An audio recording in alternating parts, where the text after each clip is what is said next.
Tahap pembentukan, yaitu tahap awal yang sangat berpengaruh dalam proses konseling. Tahap ini yaitu di mana proses saling mengenal antar sesama anggota. Assalamualaikum. Salam, masuk Ki. Silakan duduk. Oh, kalau boleh tahu siapa nama Tak? Asmaul Husna, Bu, namaku. Oh, kalau Ibu Anugrah. Kalau boleh tahu Asmaul dari mana? Dari kampus, Bu. Bagaimana kuliah hari ini? Alhamdulillah, Bu, baik. Sebelumnya Asmaul pernah ke sini? Belum, Bu. Yang kedua yaitu tahap peralihan. Tahap di mana konselor menjelaskan kembali tahapan kegiatan konseling dan membangun dinamika antar konselor dan konseling. Oh, jadi begini, Ibu jelaskan sedikit nak, konseling di sini itu suatu layanan yang berusaha untuk membantu mahasiswa yang sedang menghadapi masalah atau sulit mengambil keputusan agar dia mampu untuk memecahkan masalahnya. Bagaimana bisa jadi mengerti? Iya, Bu. Jadi peran Ibu di sini sebagai konselor yang berusaha membantu Asmaul untuk menemukan jalan keluar atas masalah yang Asmaul hadapi. Iya, Bu, saya akan berusaha aktif dalam konseling ini, tapi saya tidak mau, Bu, kalau masalah saya diketahui oleh orang lain. Asmaul jangan khawatir, insya Allah Ibu akan menjaga rahasia tak, karena di dalam beberapa kode etik konseling salah satunya adalah asas kerahasiaan. Jadi jangan ragu untuk mengemukakan masalah Asmaul tanpa perlu takut akan diketahui oleh orang lain. Iya, Bu. Yang ketiga yaitu tahap kegiatan. Pada tahap ini ada proses penggalian permasalahan yang mendalam dan tindakan yang efektif, menjelaskan masalah pribadi yang hendak dikemukakan oleh konseli. Baiklah, Asmaul menemui Ibu ada masalah apa? Saya punya masalah yang membuat saya bingung, Bu.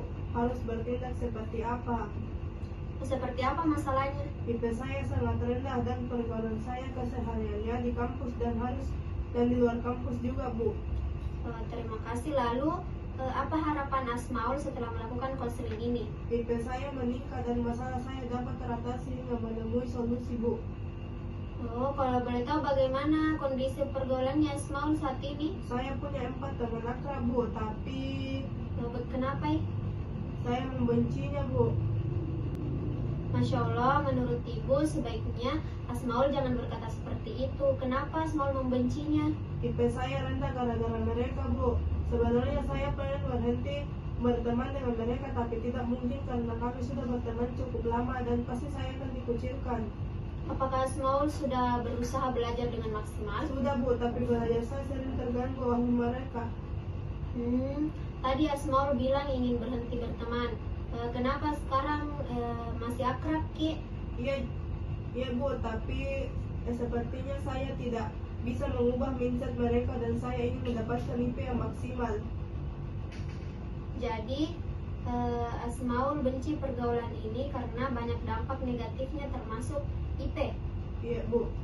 Oh, jadi Asmaul sedih karena berbagai masalah yang dihadapi hingga menghalangi pencapaian IP yang maksimal. Iya, Bu, saya merasa terganggu karena sering terpikiran masalah ini. Setiap saya mencoba untuk bisa mengerti dan mengubah semua lingkungan agar IP saya bisa maksimal di semester yang akan datang. Asmaul merasa putus asa karena tidak tahu harus berbuat apa mengenai kemaksimalan IP dan pergaulan Asmaul. Sebenarnya saya ingin memberikan teman-teman saya, Bu, agar berubah, tapi saya tidak maksimal.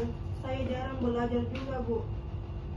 Tapi Asmaul mengatakan ingin memberitahu teman-teman Asmaul, tapi kok tidak maksimal dan menginginkan IP maksimal, tapi Asmaul jarang belajar. Iya, Bu, saya belum melakukan sesuatu usaha yang maksimal. Andaikan saya belajar maksimal dapat memberitahu mereka dengan maksimal. Asmaul merasa marah dengan diri Asmaul karena tidak tahu bagaimana cara agar IP tinggi dan teman berubah. Iya, Bu, tapi seharusnya saya tidak tinggal diam dalam menghadapi masalah ini. Saya harus bertindak dan melakukan suatu usaha. Bagaimana cara agar IPK saya maksimal dan memberitahu mereka untuk berubah. Bagus Asmaul.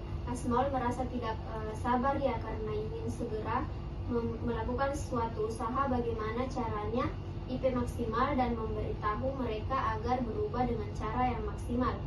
Baiklah, kalau begitu, terlebih dahulu Asmaul hendaknya dapat menetapkan tujuan yang ingin dicapai. Dalam merumuskan tujuan ini, Asmaul harus mempertimbangkan siapa saja yang harus dilibatkan dalam upaya untuk mencapai tujuan yang telah Asmaul tetapkan, apa saja yang akan dilakukan. Nah, siapa saja yang terlibat dalam permasalahan ini, Asmaul? Sepertinya hanya saya, Bu. Belajarnya saya dan rekan-rekan saya, Bu. Jadi bagaimana menurut Asmaul dan bagaimana perasaan Kak sekarang setelah diceritakan semua permasalahan Tak? Mantap, Bu. Saya sangat senang. Yang keempat adalah tahap pengakhiran. Pada tahap ini, pelaksanaan konseling ditandai dengan individu sudah mulai menemukan hal apa yang harus mereka lakukan selanjutnya. Rupanya waktu untuk konseling individu ini sudah hampir habis. Ya, Bu. Untuk memanfaatkan waktu, Ibu ingin Asmaul mengungkapkan kembali pokok-pokok hasil pembicaraan kita.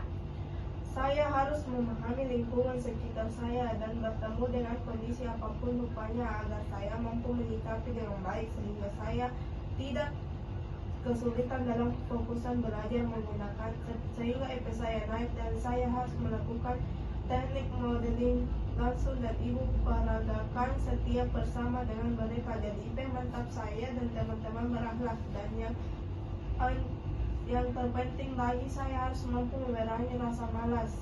Bagus, rupanya Asmaul sudah paham. Bagaimana perasaan Asmaul sekarang? Alhamdulillah, Bu. Saya merasa lega, Bu. Kalau Asmaul tidak keberatan, kita bisa bertemu lagi di sini pada hari dan jam yang sama untuk membicarakan pengalaman Asmaul. Baik, kalau begitu, Bu, saya boleh izin pulang dulu, Bu. Baiklah, pertemuan kita cukup sampai di sini. Hati-hati di jalan, Asmaul ya. Ya, Bu, terima kasih. Assalamualaikum. Waalaikumsalam warahmatullahi wabarakatuh.